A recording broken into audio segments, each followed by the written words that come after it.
What is the process of buying a home? Hello and welcome to my channel. My name is Vlad. I'm a realtor and a real estate investor here in Metro Detroit. Today I'm going to be discussing the process of buying a home. Whether you're a first-time home buyer, an experienced pro, the home buying process can be overwhelming.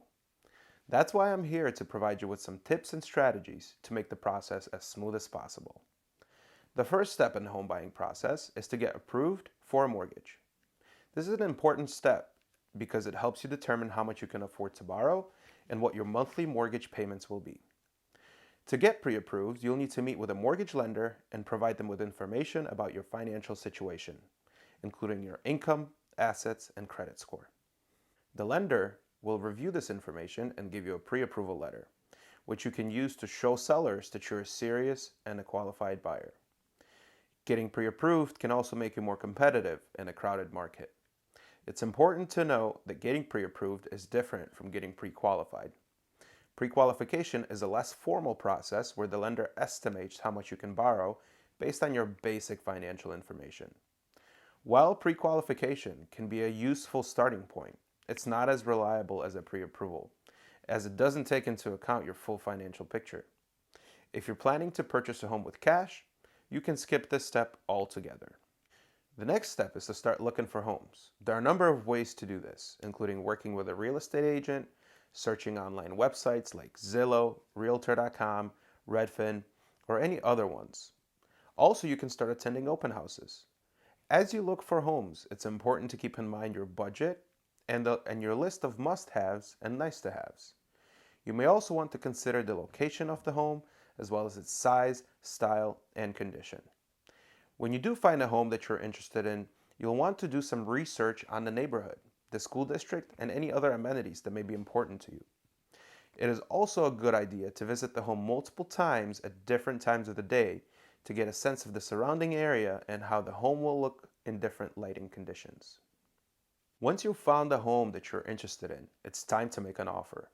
This involves submitting a written offer to the seller through your real estate agent. The offer should include the price you're willing to pay, any contingencies such as home inspection or financing, and any other terms and conditions. Additionally, you should also include an earnest money deposit, commonly known as an EMD, which should be anywhere from 1 to 3%, but could be as high as you'd like it to be. The seller may accept your offer, reject it, or counter it with a different offer.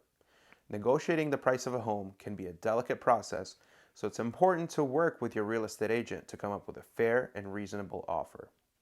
You'll also want to consider any other factors that may impact the sale, such as the seller's motivation and the current market conditions. If you're in a seller's market where the demand for homes is high and inventory is low, you may need to be more aggressive in your offer.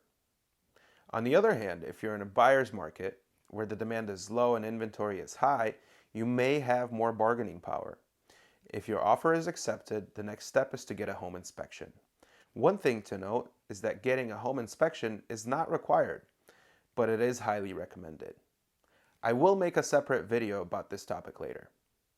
A home inspection is a thorough examination of the property by a licensed professional. The inspector will look at the structure of the home as well as its systems such as plumbing, heating, and electrical. The inspector will also look for any potential issues or problems such as water damage or pest infestations. The home inspection can help you identify any issues with the property and can also give you an idea of any repairs or updates that may be needed. You may also want to consider requesting a seller's disclosure report, which will provide you with information about the condition of the property. It's important to attend the home inspection in person so that you can ask the inspector questions to get a better understanding of the condition of the property. You may also want to consider hiring a separate professional to inspect the property for any specialized issues such as lead paint, radon gas, or sewer inspection. While all of this is in progress, you should continue working on your mortgage application. This involves working with your lender to complete the mortgage application process and provide any necessary documentation, such as proof of income and assets. The lender will review your application and may require additional information or documentation. They will also qualify the property by performing an appraisal on the home to make sure that the home is worth what you're offering to pay for it. You'll also need to choose the type of mortgage that's right for you, such as an adjustable rate mortgage or a fixed rate mortgage. A fixed rate mortgage has an interest rate that stays the same throughout the life of the loan, while an adjustable rate mortgage has an interest rate that can change over time. It's important to carefully consider your financial situation and your long-term plans when choosing a mortgage, as the type of mortgage you choose can have significant impact on your monthly mortgage payments and the overall cost of your loan. Once your mortgage is approved, you'll need to sign a mortgage agreement and pay any closing costs and fees. Closing costs are expenses that are associated with the sale of the home and can include things like attorney's fees, title insurance, and property taxes. These costs are typically paid at closing, which is the legal process of transferring ownership from the seller to the buyer. During closing, you'll sign a mortgage agreement and any other documents required by the lender, as well as pay any remaining closing costs and fees. It's important to review all of the documents carefully and ask your real estate agent and attorney any questions you may have before signing. After closing, the keys to your new home will be yours.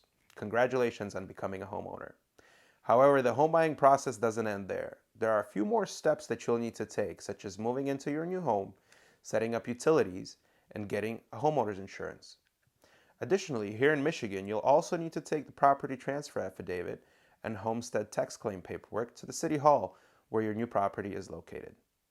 You'll also want to consider any home maintenance or repairs that may be needed, as well as any updates or renovations you'd like to make.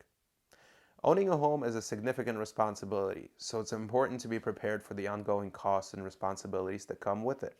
Buying a home can be a complex and stressful process, but with some careful planning and the right support, you can make it a success. I hope that these tips have been helpful, and I wish you the best of luck in your home buying journey. If you need help buying or selling a home in Metro Detroit, you can find my contact information down in the description below. Please leave me a comment on any other topics you'd like me to discuss, subscribe, and give me a like for the video. Thanks for watching, and see you later.